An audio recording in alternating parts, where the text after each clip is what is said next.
¿Cómo están? Influenza en niños. Ese es nuestro tema de esta mañana y quiero agradecer al doctor Felipe Díaz Rubio que está con nosotros. Él es especialista en pediatría y bueno, años de conocerlo, años de estar con él en radio, de entrevistarlo en el programa y hoy en esta nueva faceta, doctor, bienvenido.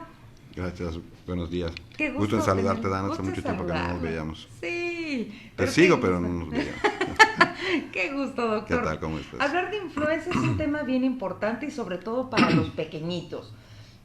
Normalmente tenemos un esquema de vacunación, ubicamos que hay una vacuna por ahí que puede ayudar a la gripe, pero no es la misma vacuna que se utiliza para la influenza. Ojo, papás, así es que abran bien los ojitos, escuchen, anoten las recomendaciones y también escríbanos al programa para las dudas, analizarlas directamente con el doctor Felipe Díaz Rubio. Doctor, entonces hablemos de influenza. Primero, ¿qué es la influenza? Bueno, es una infección viral.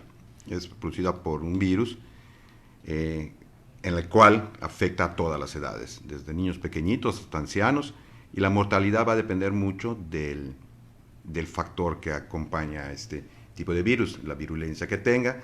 Existen dos tipos, el virus A, el B y el C, pero el C prácticamente no produce mucha patología, pero el A y el B sí. B es lo que conocemos a veces como influenza estacional y el A es la que estuvo asolando a México durante muchos años, en los últimos años, y ya ha causado las grandes epidemias mundiales de la enfermedad, como la famosa gripe española, que arrasó muchos lugares del mundo con una gran mortalidad. Entonces es una enfermedad viral, no que confundir con Haemophilus influenza, que está en la vacuna. Es una bacteria que lo tenemos en la vacuna de la pentavalente, que es otro tipo de patología, porque es producida por una bacteria, es Haemophilus influenza. Y la influenza, conocida como flu o como gripa, es producida por un virus, que tiene sus épocas estacionales. Hay épocas donde está constantemente presente y hay épocas donde hay epidémicas, como la que tuvimos ahorita en la ciudad hace unas semanas y que todavía tenemos una parte todavía al final. Lo que se ha visto es que es una enfermedad que puede ser prácticamente pasar desapercibida en ocasiones, pero puede ser muy agresiva en otras. Por lo tanto, hay que tener mucho cuidado. Y en época de epidemia, como la que hemos tenido en las últimas semanas, pues sí puede incrementar el riesgo de mortalidad, sobre todo en niños pequeños o en adultos. Y sí hay factores de riesgo. Definitivamente hay que tener en cuenta que todas las embarazadas, los diabéticos, los hipertensos, cardiópatas, la gente obesa, los niños pequeños, menores de 2, 3 años, los adultos mayores de 60, 65 años tienen un factor de riesgo más alto para la enfermedad. Ahí está más concentrada la mortalidad. Pero a todos nos puede dar, y todos podemos terminar mal con la enfermedad. Por lo tanto, es muy necesario tener en cuenta que cuando hay una epidemia de influenza, hacer los cuidados. Correcto, entonces podemos decir que desde bebitos o recién nacidos pudiera dar una influenza. Sí, la influenza está encontrada en niños pequeños. Normalmente el niño menor de 6 meses tiene cierta protección con anticuerpos maternos. Por lo tanto, por eso incluso nosotros indicamos la vacuna arriba de los 6 meses. Pero, por ejemplo, la enfermedad se ha visto en niños pequeños e incluso el uso de los antivirales están autorizados ya a niños mayores de 2 a 3 semanas de vida. Hasta un mes ya pueden utilizar los antivirales, pero sí puede enfermarse en niños pequeños. Correcto, doctor.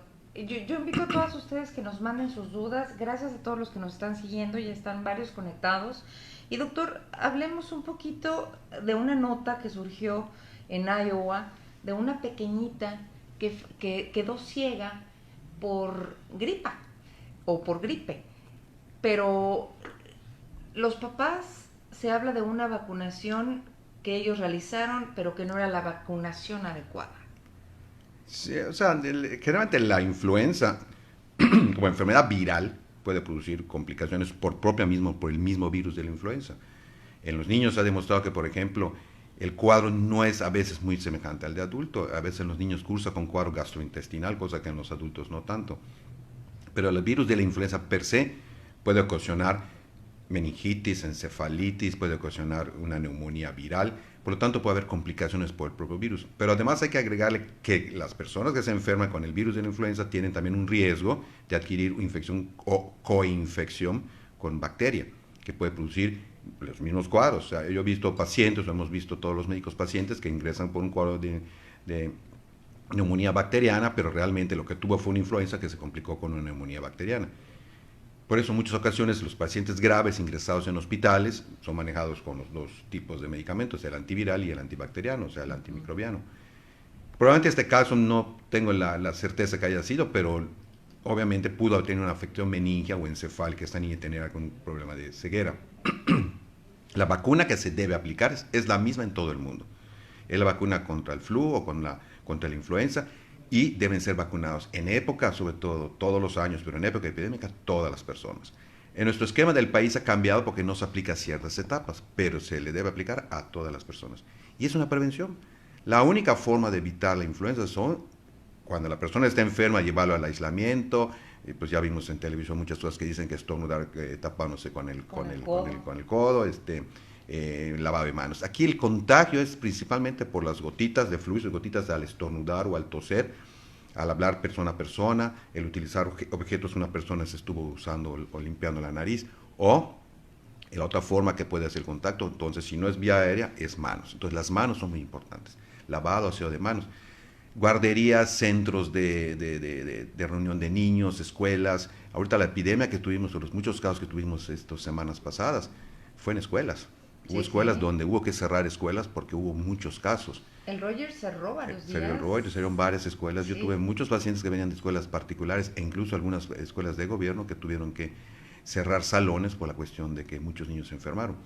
El contagio obviamente en lugares cerrados es más frecuente. Si una persona estornuda o una persona se juega la nariz y agarra un objeto y otro niño lo agarra, o incluso puede ser a través incluso de fecal. En algunas ocasiones puede ser que las manos sean el contacto. Entonces, todo esto, en esta época, cuidando estas situaciones de tipo epidemiológica que sabemos que se presentan en estas épocas, y cuidando estos sistemas de cuidados preventivos de manos y cubrebocas y la forma de estornudar, tenemos la ventaja también de la vacuna. La vacuna hay, entonces hay que aprovechar la vacuna. Correcto. Se le han echado muchas culpas a la vacuna, de que si me pongo la vacuna me enfermo, que mi abuelita le dio mucho gripa. Son cosas que realmente no están demostradas y realmente hacen que la gente no se vacune. Y desafortunadamente el no vacunarse condiciona el riesgo. Es de ley que si toda una paciente, estamos en una época epidémica de influenza, ya tenemos casos de influenza, es necesario que una mujer embarazada, los obesos, los cardiópatas, como decíamos, las personas mayores de 60, 65 años, los menores de 2 años, incluso ahí vamos hasta los menores de 5 años, es obligatorio ponerles vacuna. Hay que tratar de ponerle la vacuna, no produce ningún problema, es un virus que realmente está inactivo, entonces no hay tanto problema con la vacuna, y sí puede salvar una vida. Está demostrado que la persona que tiene vacuna y tiene contacto con la influenza le va a ir mejor. Sí, claro. No es aquello de que es que si me pongo la vacuna me dio catarro un mes. No, eso no está demostrado. O sea, quizá coincide con algunos otros cofactores que tenemos las personas. Puede ser no que ya haya dado o que esté a punto de dar una gripe y te vacunas, pues obviamente te da la gripe, ¿no? Pero no es influenza. Son cosas que coinciden. Obviamente es un biológico el que se está poniendo. En Estados Unidos hubo una gran controversia en cuanto a que durante muchos años empezó a salir la gente no vax, la gente que no quiere vacunarse, pero fíjese que aquí hay algo muy interesante. La gente que dejó de vacunarse en Estados Unidos se sigue vacunando contra la influenza, más no con otros tipos, y tratan de que los niños no los vacunen. Los principales que deben ser vacunados son los niños, porque es la protección a futuro. Entonces, las grandes enfermedades erradicadas en el mundo han sido gracias mucho a la vacunación, claro. Como es el caso de la viruela, como es el caso de la polio, que casi ya ha sido prácticamente erradicada en muchos sitios, el sarampión, que hemos tenido solo en brotes con personas no vacunadas, personas adolescentes y adultos. O sea, sí vale la pena. Y la influenza, pues es una vacuna que te puede salvar. Existen dos tipos de vacuna: la vacuna que se maneja privada, que es la que tiene los 4 serotipos, o sea, tiene 2 serotipos de la A y 2 serotipos de la B, y la vacuna institucional que se está utilizando, que tiene 3, 2 de la A y 1 de la B. Desafortunadamente se rumorea y se sabe mucho, no se ha publicado, algunos estudios nuevos están publicando, que está circulando una variedad de la B, que no está dentro de la vacuna nacional. Por lo tanto, eso ha aumentado, sobre todo en nuestro estado. Entonces, pudiera ser que allá estuviera uno de los problemas por la cual, con todo y que tuvimos vacuna, tuvimos una alta incidencia de casos de influenza, porque probablemente el virus que estuvo circulando fue el B, y ese B, ese tipo de que se encuentra que son el Victoria llamado, a lo mejor no estaban no están en el esquema de vacunación del gobierno. Correcto. La que tenemos a nivel privado sí lo tiene. Entonces, lo que hay que importa, cualquiera de las dos, hay que ponerse la vacuna. Correcto. Sobre todo en épocas invernales. Recordado que nuestro invierno de nosotros no es un invierno como en otros lugares, entonces Sí. nosotros tenemos la influenza desde agosto. Ya está viviendo con nosotros. Doctor, y obviamente el calor, o sea, nosotros aquí vivimos en calor, a lo mejor no tenemos el frío que se vive en otros lados, nada que ver, aquí hay heladez, pero, pero es más propenso, ¿no? Porque hay tanto calor. Pues ¿o eso no? se piensa, ¿no? Que por ser una vacuna de la gripe, pues va a ser por el frío o el calor, pero ya vimos que no, empezó en agosto y entonces, por lo tanto, no está muy relacionado que sea con el frío o con el Así calor, es. sino con la sociedad. O sea, aquí hay muy importante, nosotros tenemos la costumbre de decir, por ejemplo, tengo influenza, no voy a trabajar un día, pero voy 2, 3 días después. Entonces, si hay una persona que tiene influenza, debe quedarse en su casa, no debe salir 4, 5, 6 días. La enfermedad empieza a ser contagiosa 24, 48 horas de empezar la enfermedad hasta 7 días después. Por lo tanto, debe ser una semana fuera de circulación. Entonces, vacuna, la protección preventiva, que es la que principalmente nos interesa, de cuidar a la gente que está en esos factores de riesgo. Si tenemos una persona mayor que va a ir a un lugar con mucha concentración y hay una época de mucha influencia y no tiene vacuna, corre un riesgo. Entonces, no es tanto lo que nos ha afectado el clima, sino lo que ha cambiado es que somos más gentes, más aglomeraciones, y entonces eso condiciona, ¿no? Más viajes en avión, Y obviamente la higiene es clave. higiene es clave. Doctor, si decimos o si definimos los síntomas, ¿qué diferencia hay entre la influenza que nos da un adulto a la influenza de un pequeñito? ¿Y en qué momento los papás tenemos que estar en alerta? Pues es que los síntomas pueden ser prácticamente los mismos. O sea, cualquier época, sobre todo en una época epidémica, para cualquier persona que tenga fiebre elevada, dolor de cabeza, dolor de cuerpo y presentar tos seca, pues hay que pensar que puede ser influenza.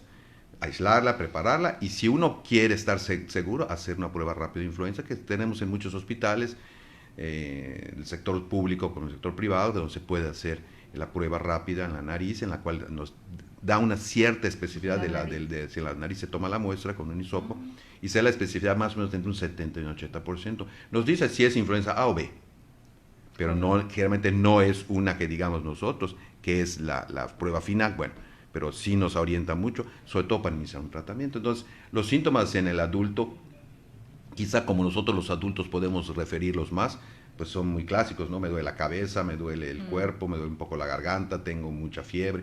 En los niños encontramos fiebre, puede haber vómito, puede haber diarrea, puede haber cuadro catarral, puede haber solo un catarro, tos, una tos persistente y obviamente el niño se le ve decaído, se le ve postrado con fiebres a veces difíciles de bajar. Sí es recomendable no automedicarse, solo usar paracetamol o cualquier producto para bajar la temperatura, solo usamos paracetamol de preferencia, no usar ningún otro producto, contraindicado obviamente el uso de aspirina o acetilsalicílico. Entonces sí es importante nada más controlar la fiebre y si ya el médico considera que el paciente tiene o el niño tiene una influenza A o B y está sobre todo en factor de riesgo, por iniciar un tratamiento con un antiviral. Correcto. Doctor, me voy con las notas que nos están mandando y las preguntas de los que nos están siguiendo. Claro. Nos preguntan, dicen, salió una nota en el diario de Yucatán, la que comentamos antes de arrancando el programa. Salió una nota en el diario de Yucatán de una niña de 4 años en Estados Unidos, y aclaramos es en Iowa, que quedó ciega por una gripe. ¿Puede pasar eso por la influenza, el señor Gómez?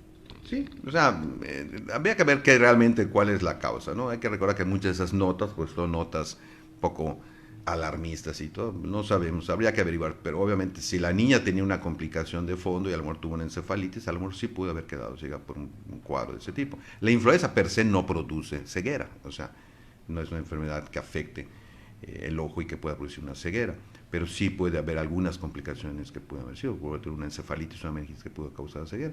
Pero aquí lo que es importante es que, obviamente, casi siempre en niños pequeños, el cuadro puede ir desde una cosa muy sencilla hasta una cosa muy grave, ¿no? Hemos visto niños que ingresan al hospital con una influenza que puedes manejarla muy tranquilamente, y hay niños que terminan en cuidados intensivos graves y fallecen con neumonías severas o encefalitis o cuadros de septicemia por la misma virus o por una bacteria que es con una coinfección. Entonces, sí puede ser. Sí puede ser. Gracias, doctor. Quiero mandar un saludo a todos los que nos están siguiendo. Nos está viendo María José Padrón Aldana. Te mandamos un beso, Mari. José Lo de la Cruz, Claudia Canto, Eduardo Solís Montalvo, Manuel Aná, Humberto Cano, Willy Novelo, María José, ya te mencionamos. Gracias, preciosa. Carle Juan, Ani Ávila. También está por acá, espérenme tantito, tengo muchas imágenes. Ok, Willy Novelo, ya te comentamos. También tenemos, siguiéndonos, Dana López, te mandamos un beso, preciosa. Betty Pereira, Sandra Marrufo, Yolanda Suárez, Yajira Torres, Lila Ose, te mandamos un beso, Lila. Sabemos quién eres, te mandamos un beso enorme. Leti Díaz Novelo, doctora. Leti, ese saludo para el doctor. Qué gusto saludarte, Leti. Te mandamos un beso con todo el cariño, sabes que te queremos. Doctora Margarita Mendoza Avimeri, te mandamos un beso, doctora, gracias. If Noherham, muchísimas gracias por seguirnos, espero haberlo pronunciado correctamente. No sé alemán, pero no sé si está escrito en alemán. Pati Trejo, Lau Arriaga, Rox Chávez, Gabriela Canché, Eddie Fernández, Betty Pereira, ¿a qué edad se debe aplicar la vacuna de la influenza? La vacuna realmente se debe aplicar a todos. O sea, el sector salud hace ciertas situaciones de factores de riesgo, pero la vacuna se debe aplicar a partir de los 6 meses en un bebé hasta adultos, 60, 65, 70 años. Todos debemos vacunarnos realmente, sobre todo en épocas fuertes de epidemia. El sector salud considera algunos factores por cuestión económica de vacunas. Ellos consideran mayores de niños de 6 meses hasta los 4 o 5 años y después otra vez volver a vacunar a mayores de 60 años. Y factores de riesgo, habíamos dicho embarazadas, diabéticos, obesos, personas con factores de riesgo. Pero, ¿quiénes? Todos. En los niños pequeños son 2 dosis de la primera vez y después cada año una dosis aplicada en el deltoides, en el brazo. Quizá duele un poquito el brazo ese día que se aplicó, pero no pasa nada y sí te puede proteger y salvar una vida. O sea, sí es importante tener en cuenta que es una oportunidad que tenemos los humanos de protegernos contra algo que muchos pensamos que en el futuro la humanidad puede acabar por un virus. Y ahorita sabemos que hay virus que son transmitidos vía otros animales, como el caso del cerdo. El cerdo ha sido bastante controlado, pero el de ave no. Y hay una variedad de ave que está en China, que está pasando ese tipo de gripa. Cuando pasa al humano, la mortalidad es muy alta. Donde esa se combine con los virus que corren, vamos a tener problemas. Entonces, más vale estar protegidos. Y la ventaja de la vacuna es que hay. Hay en el sector salud, ahorita hay quizá un poquito de disminución en el sector salud por la cuestión de que se aplicaron muchas, pero todavía hay en el sector privado. ¿Y en el privado es cara bueno, obviamente cuánto vale la vida de su hijo? La vacuna puede estar oscilando entre 700 y 1,000 pesos, dependiendo de algunos lugares donde se aplique, 500, 600, 700, depende, algunas 1,000 pesos, 1,100, depende de los centros de vacunación. ¿Es una sola vacuna? En el caso de que sea la primera vez, son 2, en los niños son 2 y en los adultos es una sola ocasión. ¿Y la edad? Perdón. Todos, a partir de 6 meses en adelante. Correcto. Doctor, gracias, dice, pero el seguro no da la incapacidad por influenza. Bueno, pues, luego nos peleamos con el seguro. Iván García, te mandamos un beso, ya me aclararon, es una canción de los Beatles, no es alemán. Bueno, pues es que les encargo con sus nombres que ponen en Facebook. No, gracias por seguirnos. Francisco Rejón Canul, te mandamos un beso. Gracias, precioso, por seguirnos.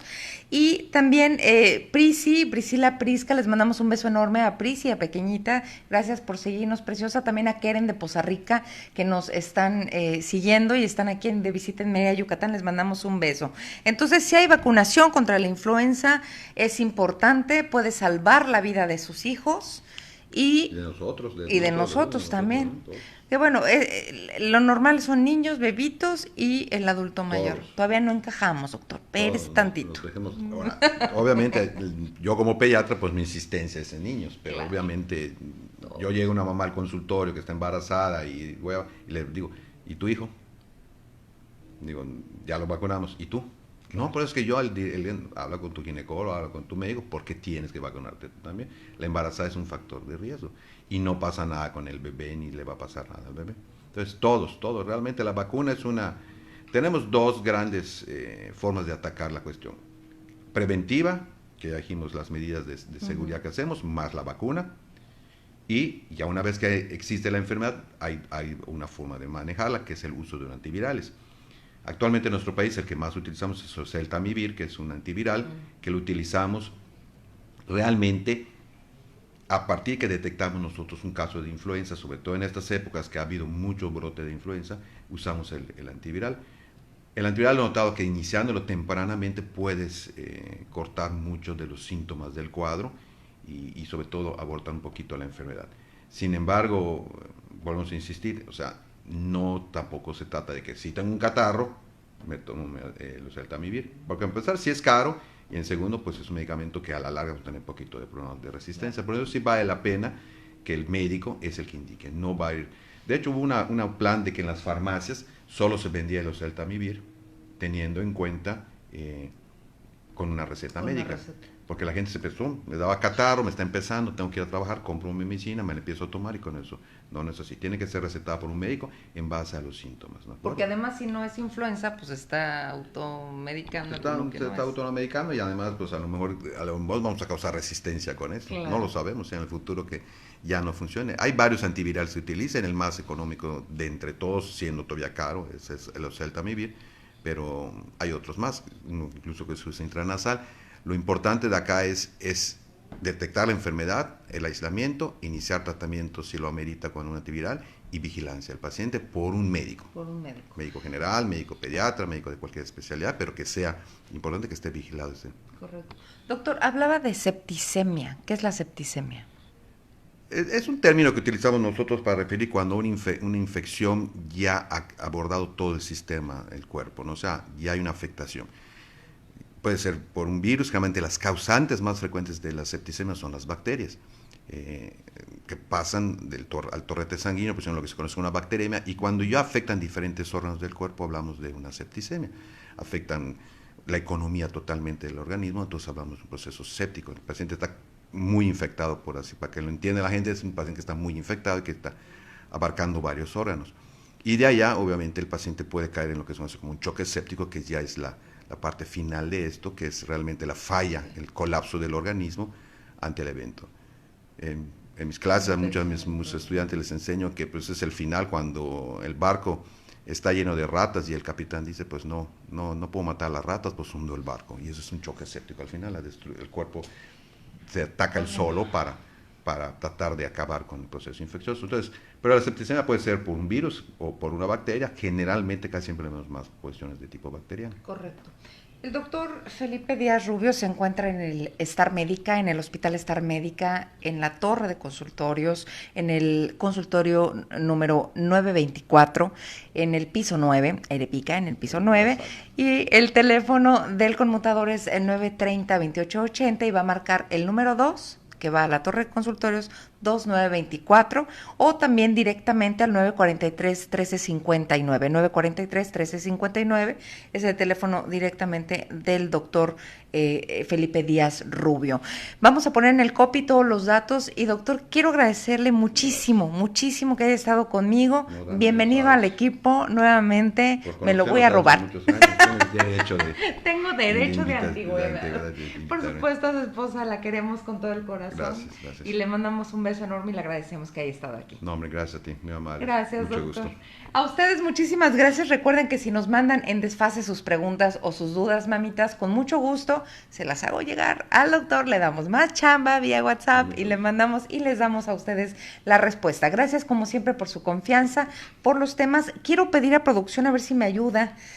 Voy a buscar de manera muy rápido. El día de ayer me buscó Sergio, si no me equivoco, perdónenme, es que la vejez ya me pegó. Aquí la tengo. Ya, gracias, producción. Él comenta lo siguiente, doctor. Ok, gracias, Sergio. Dice, es Sergio Ávila, te mandamos un beso. Dice, mi nombre es Sergio Ávila, tengo una pregunta, Dana, y quisiera saber si hay la posibilidad de que sea resuelta. Mi sobrino de 4 años sufre de estreñimiento desde hace ya como 2 añitos y le tiene mucho miedo a ir al baño. ¿Qué recomienda, doctor? Bueno, todos los que tienen estreñimiento da miedo ir al baño. Eso es normal. Hay que revisar su dieta. Correcto. Ver si en su dieta está el problema, tratar de corregirlo primero con un sistema de dieta Y si en ese caso no hay una corrección, pues a lo mejor hay que buscar cuál es la causa del estreñimiento. En los niños es frecuente el estreñimiento, sobre todo por tipo de dieta, ¿no? Y ayudarle con... Si no funciona con la dieta, entonces buscar una causa, puede ser una causa que sea funcional o una causa orgánica, entonces ya sí le corresponde a un médico revisar cuál sea la causa y tal vez manejar un laxante si es necesario o buscar la causa, ¿no? ¿Qué alimentos puede darle para...? La primera causa es la falta de ingesta de líquidos. Correcto. Los niños no toman la cantidad de líquido que necesitamos. Segundo, que no toman la suficiente cantidad de fibra. Muchos alimentos son astringentes, o sea que estriñen. El exceso de plátano, el exceso de manzana, de pera, pueden ser astringentes del arroz. Y lo más importante, pues no tomar la suficiente cantidad de agua. Entonces sí es importante buscar en su dieta qué es lo que puede estar causando, buscar si es algo funcional o es algo de tipo anatómico, si tiene algo a nivel intestinal. Eso pues le corresponde al médico buscar todas las causas, ¿no? Pero sí hay que analizarlo, ¿no? A veces el cemento se corrige fácil, pero a veces no mucho trabajo. Claro. Es una y patología da miedo, seguramente por el dolor. que acuden mucho al consultor y lleva tiempo a veces el manejo, pero se tiene que hacer. Y hay mucho factor de herencia ya. También. Sí. Perfecto, doctor, muchas gracias. Si no se me olvida, Sergio, perdóname. Muchas gracias, doctor. Gracias a ustedes por seguirnos, gracias a producción aquí y por allá, como siempre. Y los espero la próxima semana con un excelente tema. Y también si quiere un tema en específico que el doctor nos haga favor de tratar, pues con mucho gusto, pues lo traemos por ahí. Gracias por los aplausos. No veo quién es, pero les mando un beso enorme. Gracias. Gracias.